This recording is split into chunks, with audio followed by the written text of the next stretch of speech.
नमस्कार दोस्तों, आप सुन रहे हैं किस्से और कहानियां विद नेहा। इस कार्यक्रम के 5वें एपिसोड में आप सुनेंगे मुंशी प्रेमचंद जी द्वारा रचित गृहदा भाग 5। देवप्रकाश यह पढ़कर अवाक रह गए, फिर आग्रह करने का साहस न हुआ। देवप्रिया ने नाक सिकोड़कर कहा, यह लौंडा देखने में तो सीधा है, लेकिन है जहर का बुझाया हुआ।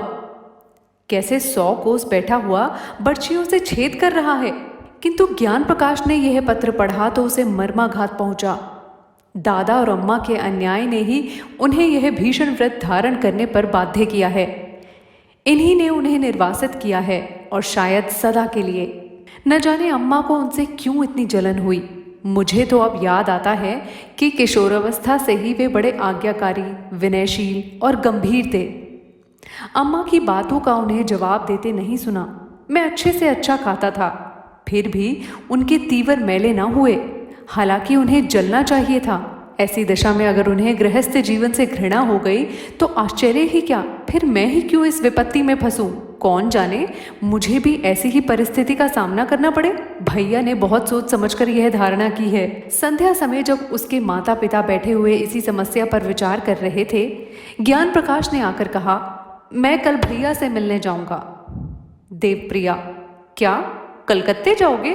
ज्ञान, जी हाँ। देवप्रिया, उन्हीं को यहाँ क्यों नहीं बुलाते? ज्ञान, उन्हें कौन मुंह लेकर बुलाऊं? आप लोगों ने पहले ही मेरे मुंह में कालीख लगा दी है। ऐसा देव पुरुष अब आप लोगों के कारण विदेश में ठोकर खा रहा है, और मैं यहाँ इतना निर्लज्ज हो जाऊं कि। देवप्रिया, अच्छा चुप रहे।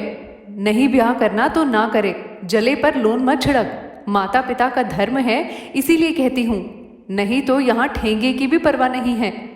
तू चाहे ब्याह कर या ना कर, पर मेरी आंखों से दूर हो जा।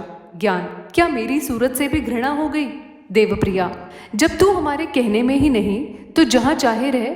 हम भी समझ लेंगे कि भगवान ने लड़का ही नहीं दिया। देव, क्यों व्यर्थ में ऐसे कटु वचन बोलती हो? ज्ञान, अगर आप लोगों की यही इच्छा है तो यही होगा। देवप्रकाश ने देखा कि बात का बतंगड़ हुआ जाता है।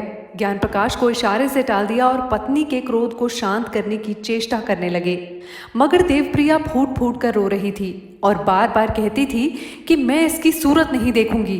अंत में देवप्रकाश ने चिढ़कर कहा, तो तुम्ही ने तो कटु वचन कहकर उसे उत्तेजित कर दिया था। देवप्रिया, यह सब विष उसी चांडाल ने बोया है, जो यहाँ से 7 समुद्र पार बैठा मुझे मिट्टी में मिलाने का उपाय कर रहा है। मेरे बेटे को मुझसे छीनने के लिए उसने यह प्रेम का स्वांग भरा है। मैं उसकी नस नस पहचानती हूँ। उसका यह मंत्र मेरी जान लेकर छोड़ेगा। नहीं तो मेरा ज्ञानू, जिसने कभी मेरी बात का जवाब नहीं दिया, यूं मुझे ना जलाता। देव, अरे तो क्या यह विवाह नहीं करेगा? अभी गुस्से में अनाप शनाप बक गया है, जरा शांत हो जाएगा तो समझा कर राजी कर दूंगा। देवप्रिया, मेरे हाथ से निकल गया। देवप्रिया की आशंका सत्य निकली। देवप्रकाश ने बेटे को बहुत समझाया, कहा, तुम्हारी माता शोक से मर जाएगी। किंतु कुछ असर ना हुआ। उसने एक बार नहीं करके हाँ ना की। निदान पिता भी निराश होकर बैठे रहे। 3 साल तक प्रतिवर्ष विवाह के दिनों में यह प्रश्न उठता रहा, पर ज्ञान प्रकाश अपनी प्रतिज्ञा पर अटल रहा। माता का रोना धोना निष्फल हुआ। हाँ, उसने माता की एक बात मान ली, वह भाई से मिलने कलकत्ते ना गया। 3 साल में घर का बड़ा परिवर्तन हो गया। देवप्रिया की 3 कन्याओं का विवाह हो गया। अब घर में उसके सिवा कोई स्त्री न थी। सूना घर उसे फाड़े खाता था। जब वह नैराश्य और क्रोध से पागल हो जाती तो सत्यप्रकाश को खूब जी भरकर कोसती। मगर दोनों भाइयों में प्रेम पत्र व्यवहार बार बार होता रहता था। देवप्रकाश के स्वभाव में एक विचित्र उदासीनता प्रकट होने लगी। उन्होंने पेंशन ले ली थी और प्रायः धर्म ग्रंथों का अध्ययन किया करते थे। ज्ञान प्रकाश ने भी आचार्य की उपाधि प्राप्त कर ली थी और एक विद्यालय में अध्यापक हो गए थे। देवप्रिया अब संसार में अकेली थी। देवप्रिया अपने पुत्र को गृहस्थी की ओर खींचने के लिए नित्य टोने टोटके किया करती। बिरादरी में कौन सी कन्या सुंदरी है, गुणवती है, उसका बखान किया करती। पर ज्ञान प्रकाश को इन बातों के सुनने की भी फुर्सत न थी। मोहल्ले के और घरों में नित्य ही विवाह होते रहते थे। बहुएं आती थी, उनकी गोद में बच्चे खेलने लगते थे। घर गुलजार हो जाता था। कहीं विदाई होती थी, कहीं बधाइयाँ आती थी। कहीं गाना बजाना होता था, कहीं बाजे बजते थे। यह चहल पहल देखकर देवप्रिया का चित्त चंचल हो जाता। उसे मालूम होता, मैं ही संसार में सबसे अभागिनी हूँ, मेरे ही भाग्य में यह सुख भोगना नहीं बता है। भगवान, ऐसा भी कोई दिन आएगा कि मैं अपनी बहू का मुखचंद्र देखूंगी और उसके बालकों को गोद में खिलाऊंगी। वह भी कोई दिन होगा कि मेरे घर में भी आनंद उत्सव के मधुर गान की तानें उठेंगी। रात दिन ये बातें सोचते सोचते देवप्रिया की दशा उन्मादिनी की सी हो गई। आप ही आप सत्यप्रकाश को कोसने लगती। वही मेरे प्राणों का घातक है। तल्लीनता उन्माद का प्रधान गुण है। तल्लीनता अत्यंत रचनाशील होती है। वह आकाश में देवताओं के विमान उड़ाने लगती है। अगर भोजन में नमक तेज हो गया हो तो यह शत्रु ने कोई रोड़ा रख दिया होगा। देवप्रिया को अब कभी कभी धोखा हो जाता था कि सत्यप्रकाश घर में गया है और वह मुझे मारना चाहता है। ज्ञान प्रकाश को विष खिलाए देता है।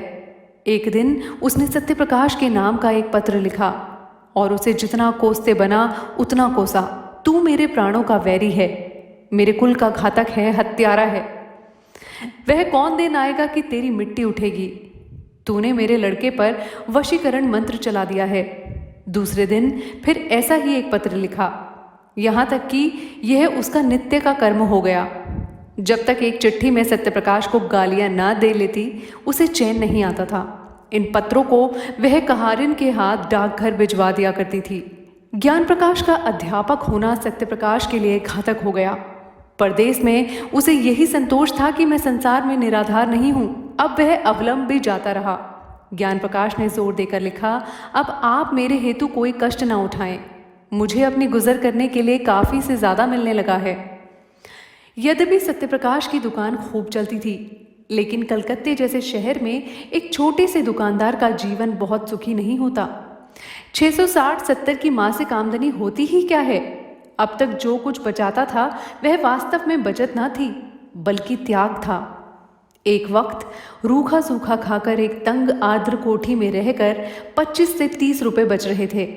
अब दोनों वक्त भोजन करने लगा, कपड़े भी जरा साफ पहनने लगा, मगर थोड़े ही दिनों में उसके खर्च में औषधियों की एक मद बढ़ गई और फिर वही पहले की दशा सी हो गई।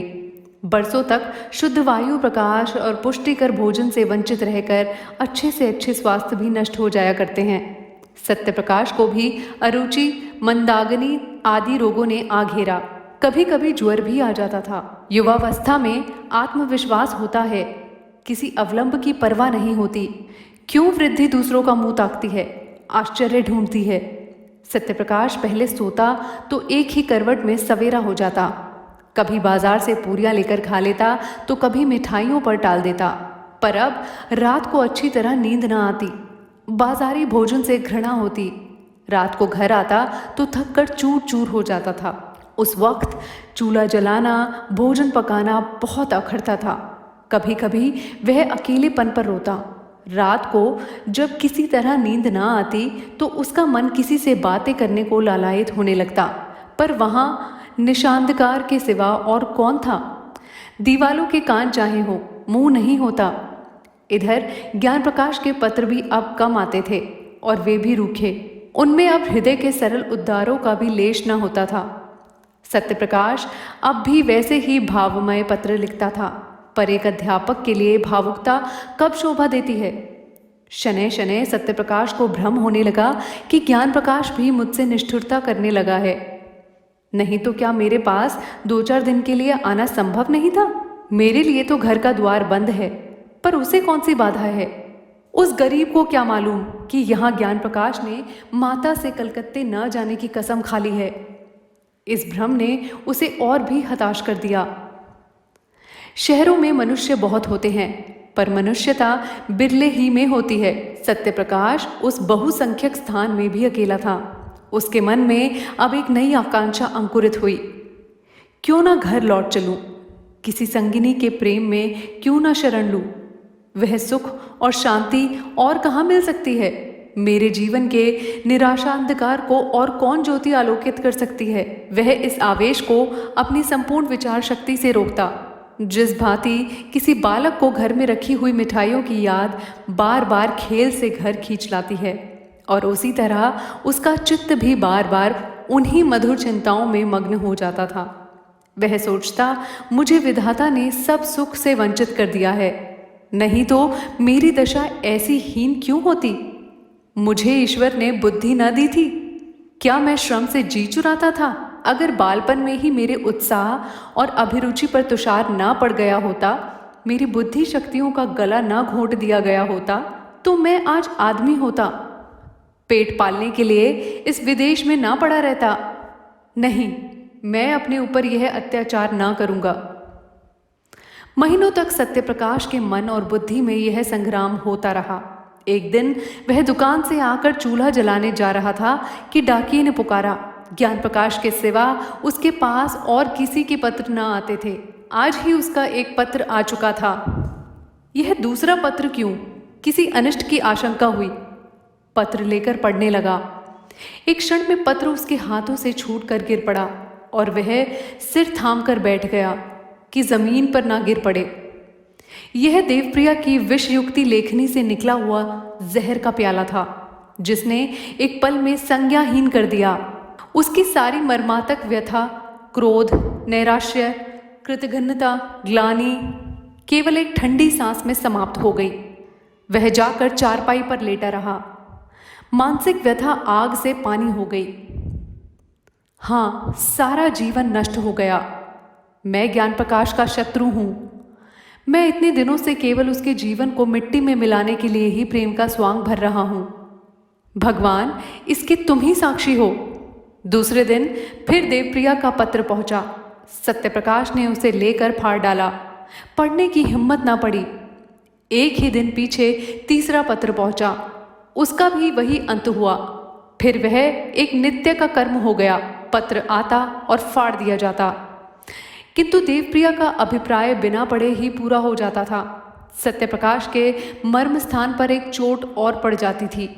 1 महीने की भीषण हार्दिक वेदना के बाद सत्यप्रकाश को जीवन से घृणा हो गई। उसने दुकान बंद कर दी, बाहर आना जाना छोड़ दिया, सारे दिन खाट पर पड़ा रहता। वे दिन याद आते जब माता पुचकार कर गोद में बिठा लेती और कहती, बेटा। पिता भी संध्या समय दफ्तर से आकर गोद में उठा लेते और कहते, भैया। माता की सजीव मूर्ति उसके सामने आ खड़ी होती।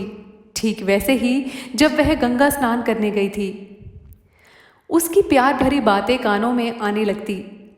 फिर वह दृश्य सामने आ जाता जब उसने नववधू माता को अम्मा कहकर पुकारा था। तब उसके कठोर शब्द याद आ जाते थे। उसके क्रोध से भरे हुए विकराल नेत्र आंखों के सामने आ जाते। उसे अब अपना सिसक सिसक कर रोना याद आ जाता। फिर सौर ग्रह का दृश्य सामने आ जाता। उसने कितने प्रेम से बच्चे को गोद में लेना चाहा था। तब माता के वज्र के शब्द कानों में गूंजने लगते। हाय, उसी वज्र ने मेरा सर्वनाश कर दिया। फिर ऐसी कितनी ही घटनाएं याद आती। अब बिना किसी अपराध के माँ डांट बताती। पिता का निर्दय निष्ठुर व्यवहार याद आने लगता। उनका बात बात पे त्योरियां बदलना, माता के मिथ्या अपवादों पर विश्वास करना। हाय, मेरा सारा जीवन नष्ट हो गया। तब वह करवट बदल लेता और फिर वही दृश्य आंखों के सामने फिरने लगते। फिर करवट बदलता और चिल्ला कर कहता, इस जीवन का अंत क्यों नहीं हो जाता। इस भांति पड़े पड़े उसे कई दिन हो गए। संध्या हो गई कि सहसा उसे द्वार पर किसी के पुकारने की आवाज़ सुनाई पड़ी। उसने कान लगाकर सुना और चौंक पड़ा। किसी परिचित मनुष्य की आवाज़ थी। दौड़ा द्वार पर आया तो देखा ज्ञान प्रकाश खड़ा था। कितना रूपवान पुरुष था। वह उसके गले से लिपट गया। ज्ञान प्रकाश ने उसके पैरों को स्पर्श किया। दोनों भाई घर में आए। अंधकार छाया हुआ था। घर की यह दशा देखकर ज्ञान प्रकाश, जो अब तक अपने कंठ के आवेग को रोके हुए था, रो पड़ा।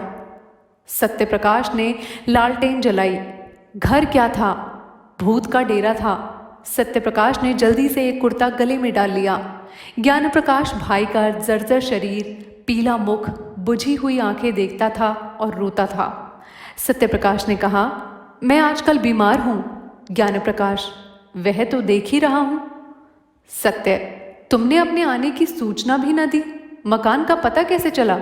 ज्ञान, सूचना तो दी थी, आपको पत्र न मिला होगा। सत्य, अच्छा हाँ, दी होगी। पत्र दुकान में डाल गया होगा। मैं इधर कई दिनों से दुकान नहीं गया। घर पर सब कुशल है? ज्ञान, माता जी का देहांत हो गया। सत्य, अरे क्या बीमार थी? ज्ञान, जी नहीं, मालूम नहीं क्या खा लिया। इधर उन्हें उन्माद सा हो गया था। पिताजी ने कुछ कटु वचन कहे थे, शायद इसी बात पर कुछ खा लिया। सत्य, पिताजी तो कुशल हैं? ज्ञान, हाँ, अभी मरे नहीं हैं। सत्य, अरे क्या बहुत बीमार हैं? ज्ञान, माता ने विष खा लिया तो वे उनका मुंह खोलकर दवाई पिला रहे थे। माता जी ने जोर से उनकी 2 उंगलियां काट ली। वही विष उनके शरीर में पहुंच गया। तब से सारा शरीर सूज आया है। अस्पताल में पड़े हुए हैं। किसी को देखते हैं तो काटने दौड़ते हैं। बचने की आशा नहीं है। सत्य, तब तो घर ही चौपट हो गया। ज्ञान, ऐसे घर को अब से बहुत पहले चौपट हो जाना चाहिए था। तीसरे दिन दोनों भाई प्रातःकाल कलकत्ते से विदा होकर चल दिए। तो दोस्तों, आप सुन रहे थे मुंशी प्रेमचंद जी का प्रसिद्ध उपन्यास गृहदाह, इन किस्से और कहानियां विद नेहा। अगर आपको ये कहानी पसंद आई तो बेल आइकन को ज़रूर दबाएं और हाँ, लाइक, शेयर और सब्सक्राइब करना बिल्कुल ना भूलें। अब आपके साथ फिर मुलाकात होगी अगले शुक्रवार ठीक 9 बजे। तब तक के लिए मुझे दीजिए इजाज़त। नमस्कार।